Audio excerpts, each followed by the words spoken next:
Hello, 你好，欢迎回来，Welcome back.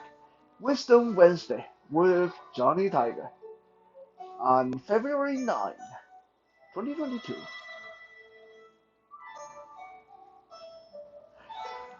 Back in 2015. Wow, so long ago. It's 7 years, so quite a bit of time, but um, not really that long ago, I suppose. Anyway, back in 2015, I went back to Taiwan to uh, uh, get some footage for the upcoming Johnny Tiger documentary.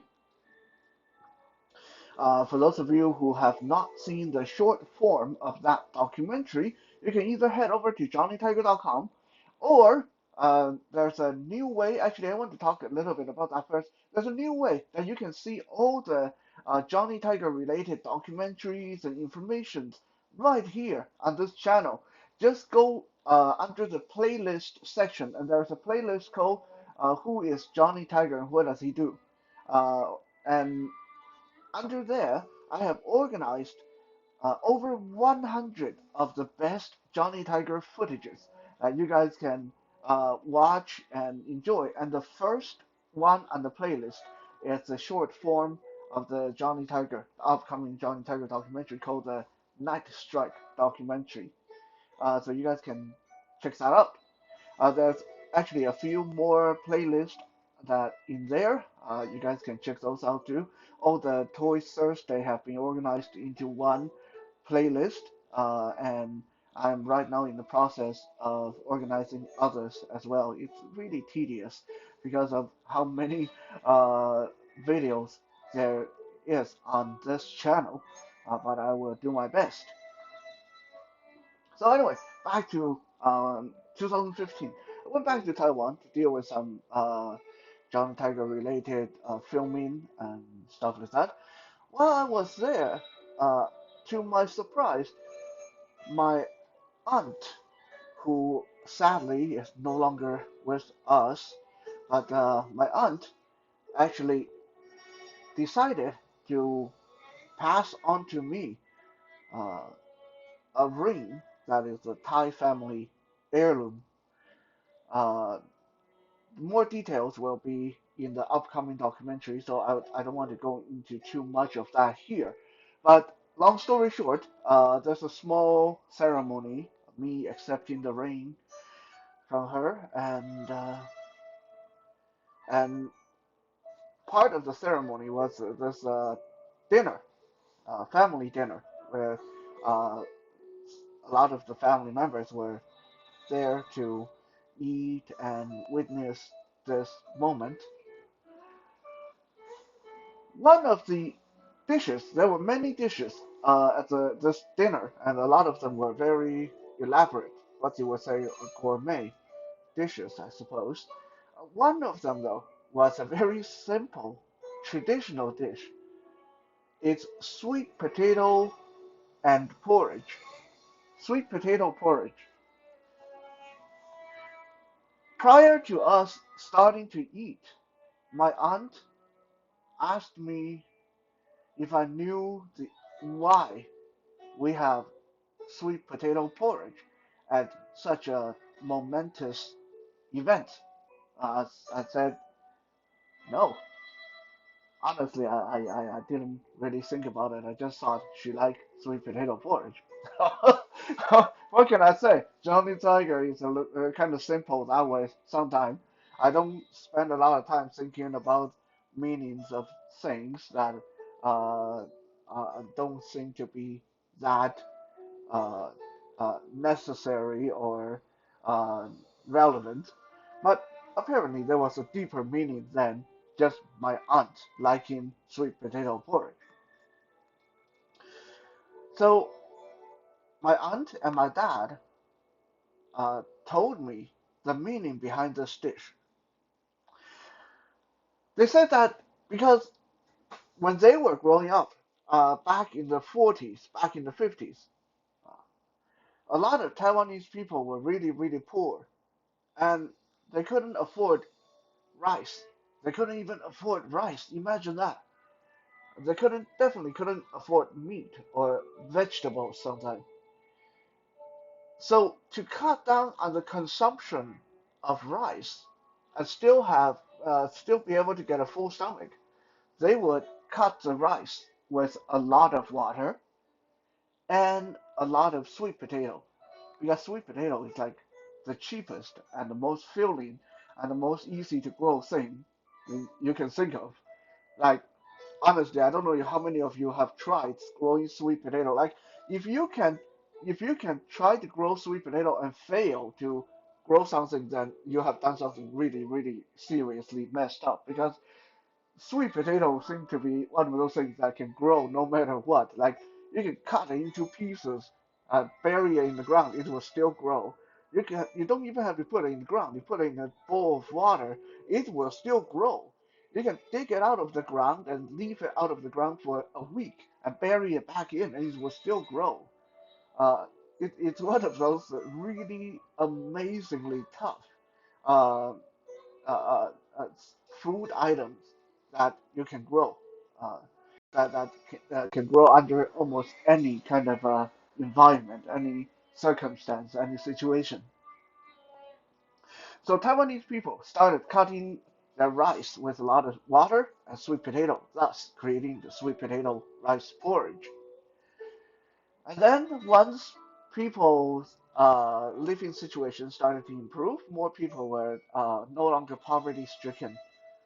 Sweet potato porridge became something that Taiwanese people would eat on important during important ceremonies and gatherings to remind everybody of their humble roots, to remind everybody of the bad time, the tough time, the hardship they've came through, to keep everybody's uh, uh, centered and humble, uh, so no one get an ego that is too big. Uh, Even presidents, even like multi-millionaires, they would still eat sweet potato porridge on special occasions and ceremonies, just to remember that they were once poor people, poverty-stricken people. Uh, Needless to say, I've definitely felt very, very humbled after hearing the reason behind why we had sweet potato porridge at the table. Uh, and it was a interesting little story. Now, sweet potato is something that's tightly linked to my people, not just because of that.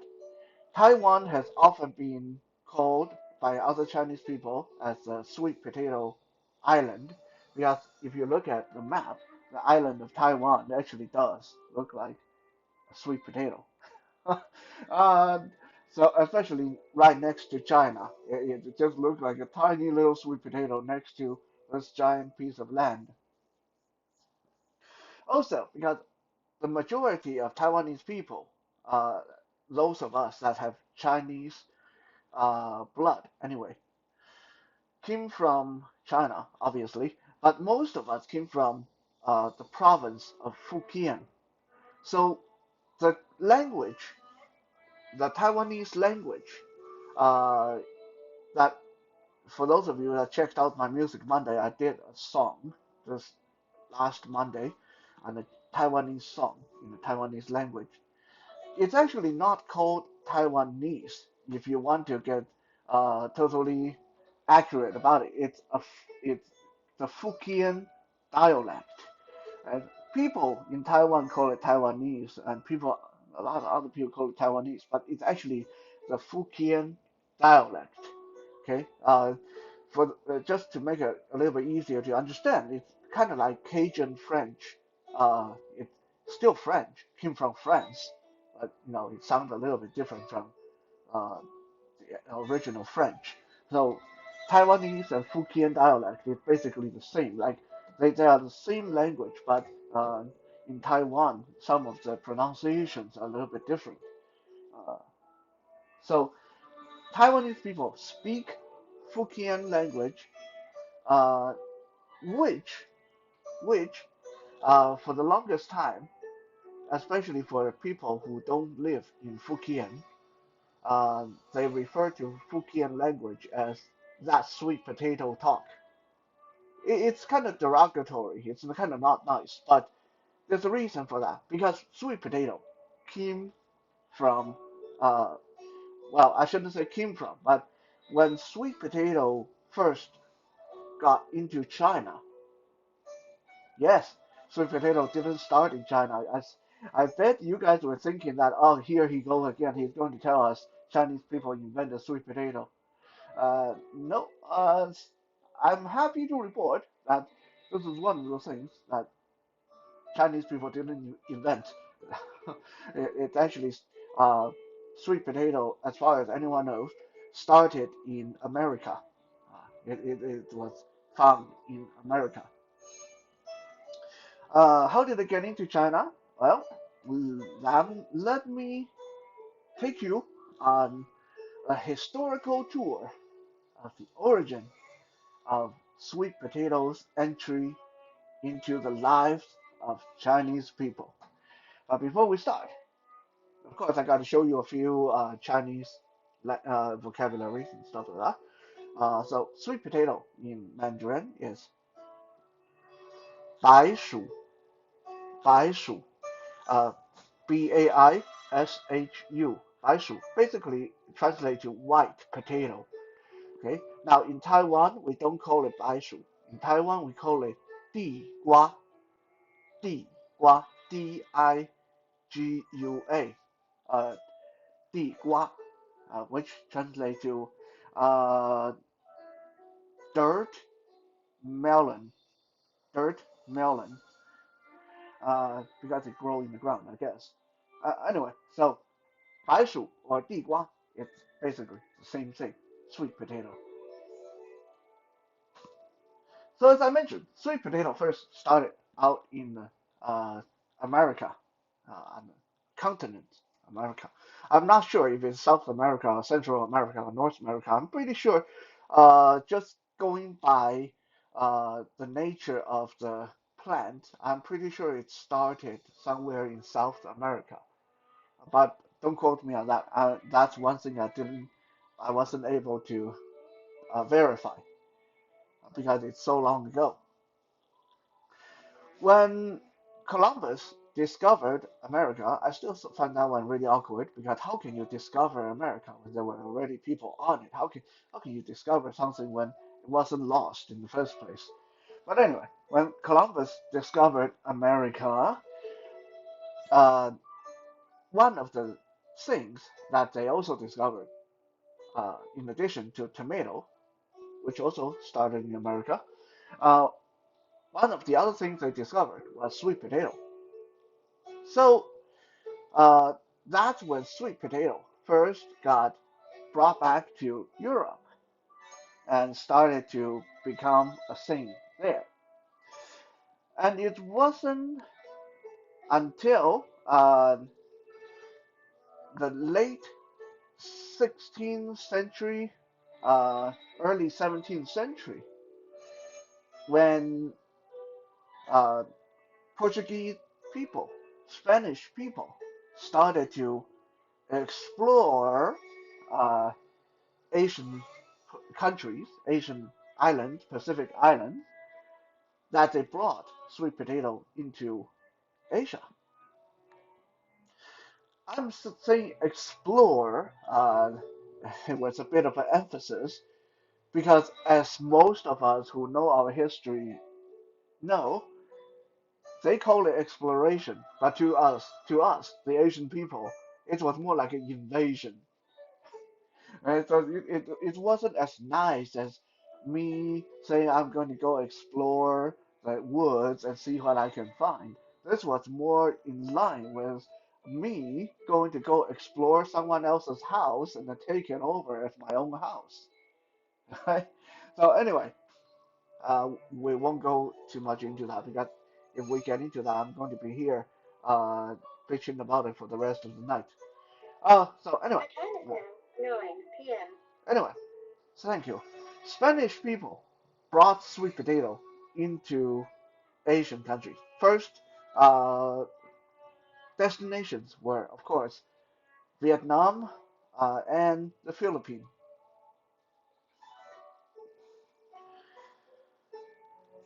Around that time, uh, the end of 16th century, I suppose, the, it was around 1590 in Fujian province in China. For those of you who don't know where Fujian province is, that's like the most southeastern part of China, just right across the ocean from Taiwan. Uh, in 1590, a scholar in Fujian province who had unfortunately failed the imperial exam uh, 2 or 3 times in a row, finally came to his senses, and he decided, well, if I keep failing this, I keep at this, I'm going to waste my life and not getting anywhere. I'm getting old. I need to do something else. So he decided he didn't want to study and try to do the exam anymore. He wanted to uh, do a roundabout and get into commerce and become a merchant instead. So, um, because Fujian province was right there, close to the ocean, which means not that far from Japan, not that far from Philippines, this scholar decided to uh, travel, uh, take a boat to the Philippines, take a boat to Japan, to the nearby islands and countries, and bring back some of the stuff he could find in those places to sell in China. And he would also bring things like silk, pottery, metal, different ornaments, and household goods from China over to those parts of uh, those islands to sell to people there. And he was doing a really good trade doing that. Actually, he got pretty well established as one of the very first international businessmen in China. This scholar's name was Chen Jinglong. Chen Jinglong.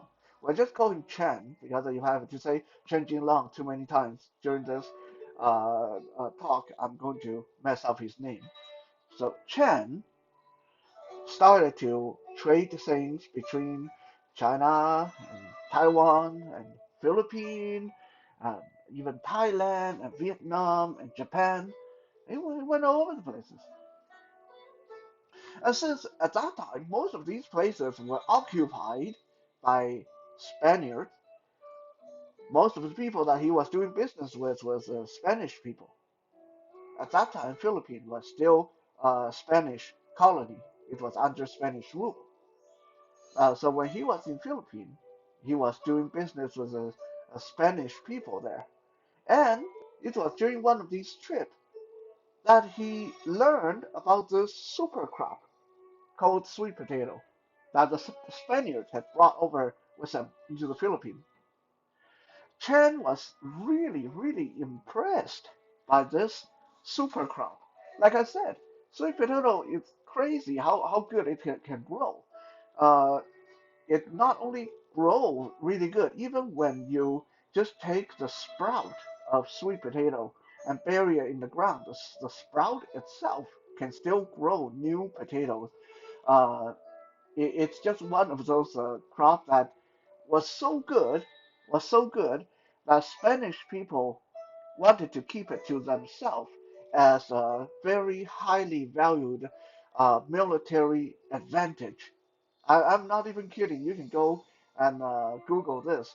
At that time, in the 16th century, 17th century, the exportation of sweet potato was outlawed by the Spanish people. They could bring it to their colonies. They can bring it to on their ship to places they wanted to conquer, but they didn't allow anyone else to have it.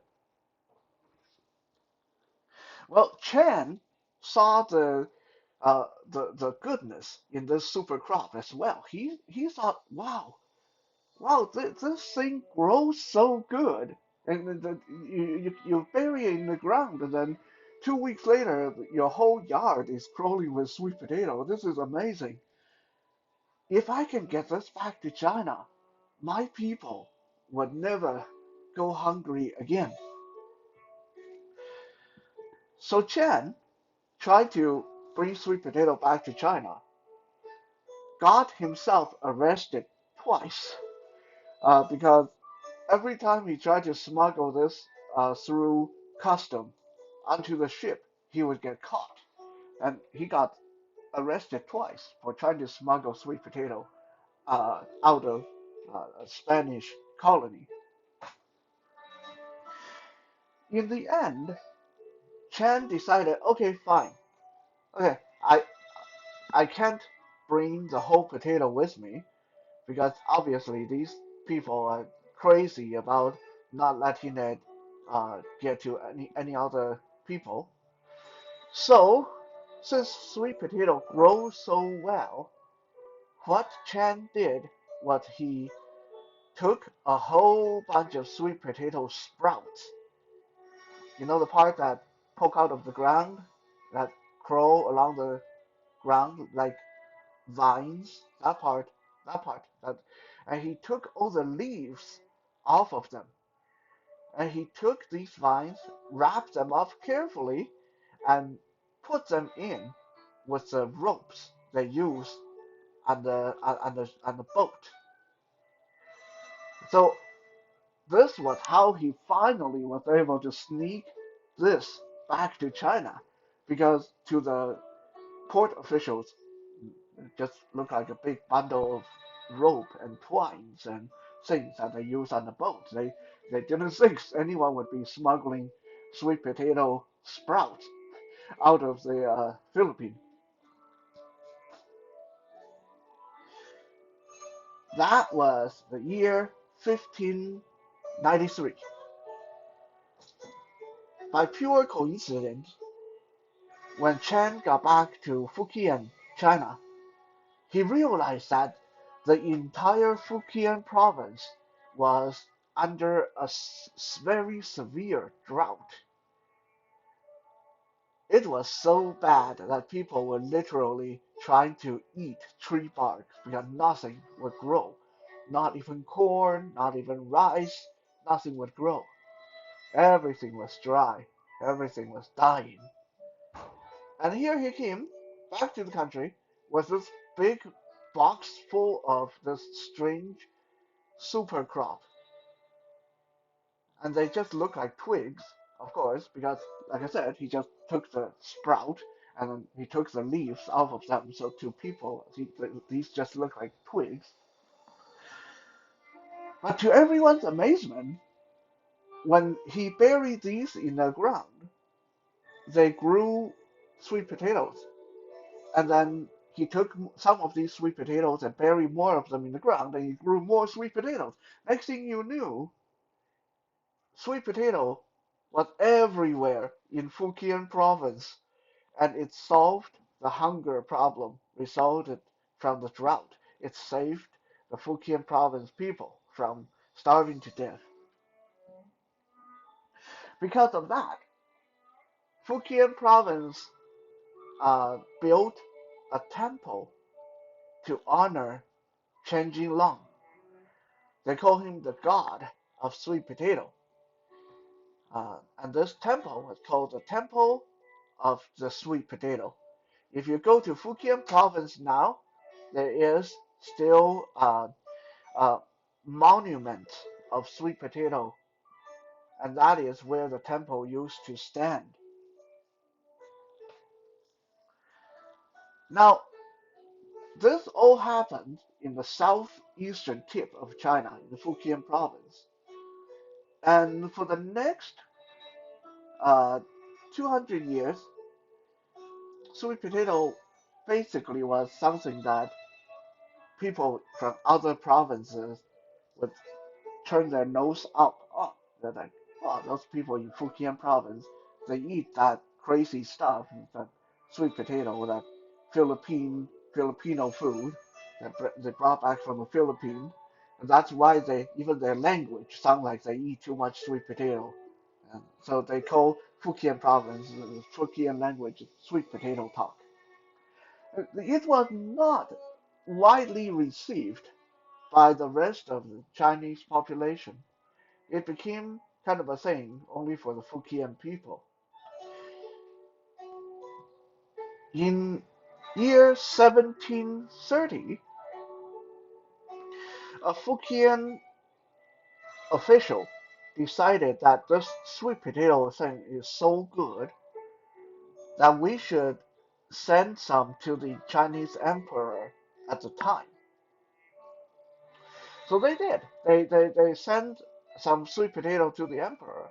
Now, the emperor at that time didn't really think much of it.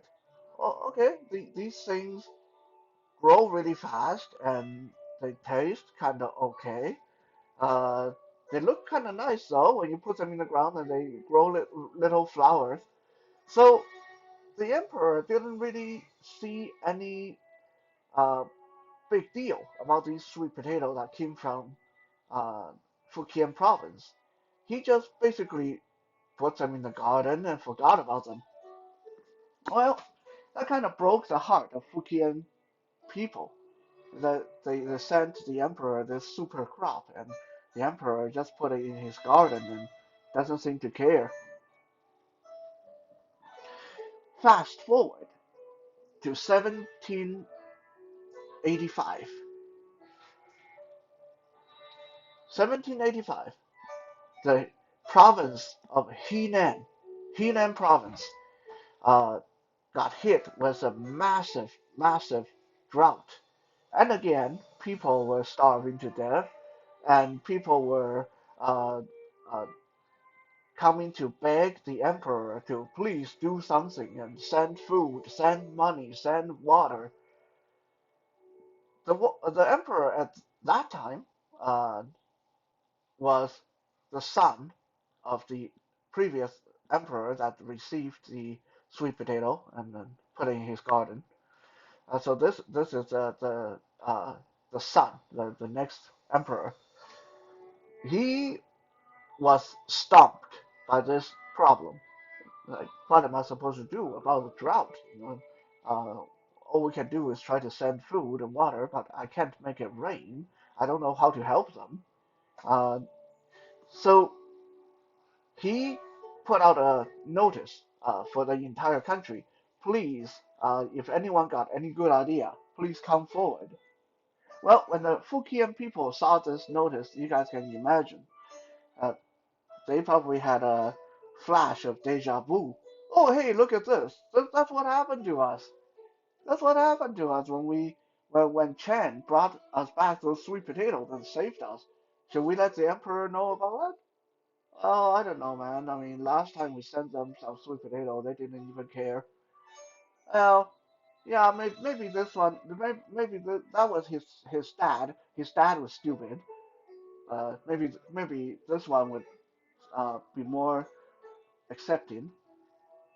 So, the one of Fujian province's officials traveled all the way to the imperial city and went to see the emperor and told the emperor, "Your Majesty, I heard that you guys are looking for ways to help the people in the Henan province." And the emperor was like, "Yeah, I tried everything. We sent so much money, we sent so much food, but there's only so much we can do, and they're starving. The people in Henan province are starving. I don't know what to do." And the official said to the emperor, "But your Majesty, you got the solution right there in your garden."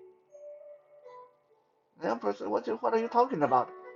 Even if I send my entire garden, it's not even going to feed a fraction of the Henan province." The official said, "Those sweet potatoes your daddy just put in your garden and forgot about. You know about those?" And the emperor said, "Oh yeah, yeah, yeah. I think I saw them when I went to the garden. They're those pretty things. They grow on the ground and they have nice looking flowers. The official said, Your Majesty, if you send those to Henan province and tell them to start growing them, to start putting them in the ground, I guarantee you that will solve the starvation problem within a couple of months. Well, the emperor was totally out of ideas, so at this point he was going to just take any idea. Anything is better than nothing. So he got his people to dig up the sweet potato from the imperial garden, send them over to Henan province, and to his amazement, within a couple of months, that did solve the starvation problem. Drought or no drought, sweet potato was going to grow no matter what. The emperor was so impressed that he actually sent people to Fujian province to find the descendants of Chen Jinlong, and they moved Chen's descendants all the way to Henan province and made them official imperial potato growers.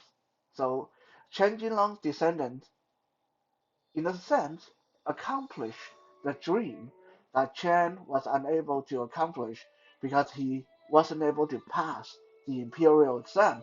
For most of his life, Chen wanted to write the imperial exam so he could work for the emperor, but he wasn't able to. But because of him bringing sweet potato back into China, his descendant was awarded the station of Emperor's own imperial sweet potato grower. Isn't that a nice little story and the origin of sweet potato and its entry into China?